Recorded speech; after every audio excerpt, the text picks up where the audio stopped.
po si Mark Andrew and ako po yung founder ng Mark in Your Heart Foundation. Yun, Mark in Your Heart means yung goal niya and purpose niya is to leave a mark in people's hearts. And yun nga, not me literally, but Mark as in tumatak siya sa puso ng bawat tao matutulungan niya. I should've noticed, yeah, I should've tried. And all the loving that I just ignored, I'm gonna revive it, I'm gonna revive it. So yun, unang-una nagpapasalamat ako kay Lord kasi siya talaga yung provider, siya yung nagbibigay ng provision, nagpapadala siya ng mga tao. Siya yung nagtatouch sa mga tao na tumulong. Papasalamat ako kay Lord kasi naalala ko lang nung bata pa ako. Hindi naman sa sinasabi kong deprive ako, pero yung estado kasi ng buhay namin is kung meron man kaming budget para yun sa pagkain or sa pag-aaral. May mga times na ako personally nakakatanggap lang ako ng mga regalo or yung mga toys specifically nung bata ako. Tuwing Pasko sa tito ko. Nakakatuwa lang kasi ngayon sa mga donation nakikita ko habang nagre-repack ako. Ang ganda ng laruan. Kumbaga, in a way, tulong siya sa akin personally. Hindi lang dahil tayo may natutulungan tayo, kundi ako natutulungan itong kung ano man itong ginagawa ko. Tried. And all the loving that I just ignored, I'm gonna revive it, I'm gonna revive it.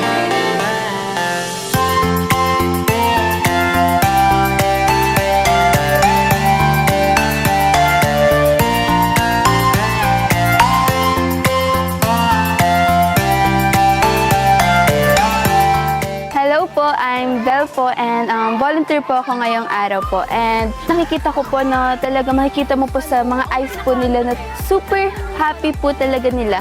And then, na-feel ko din po no, yung pagiging excited dito po sa event po na ito. And then, hanggang sa nag-volunteer po ako, na nag-video po ako sa mga bata, nakita ko po yung mga reactions po talaga nila. And then, happiness po nila hanggang na-receive po nila yung mga gifts po na binibigay po.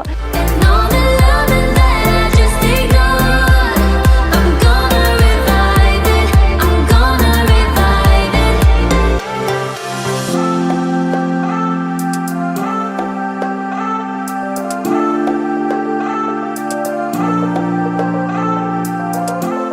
Hello po, ako po si Albert L. Toldanes Jr. Isa po akong volunteer po sa event. Ang naramdaman ko po is masaya po dahil po nakita ko po yung mga bata, yung mga wala pa pong laruan is nagkaroon po sila ng laruan chance dahil po dito sa event.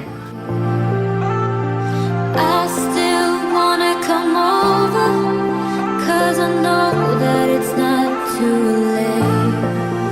I know I made mistakes, I know I lied, I should've noticed it. Hi everyone, it's Luke again, a volunteer and a coordinator from Mark in Your Heart Foundation. And for today's event, all I could really say is it was tiring but nag-enjoy po ako ng sobra. Kasi seeing the kids na nakapagbukas po sila ng mga toys, nakikita nila yung toys, mga iba po, gitara.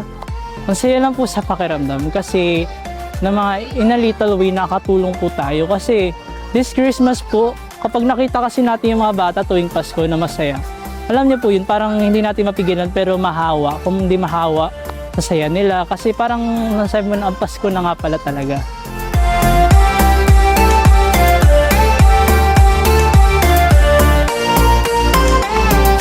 Come now, give me a moment, 'cause you know about the I'm Herminia C. Caballero. Isa po ako sa mga volunteer.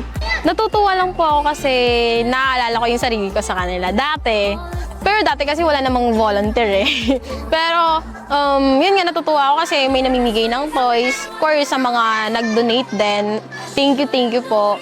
Ang saya na makita yung mga bata na masaya pag may natatanggap. that I just ignored, I'm gonna revive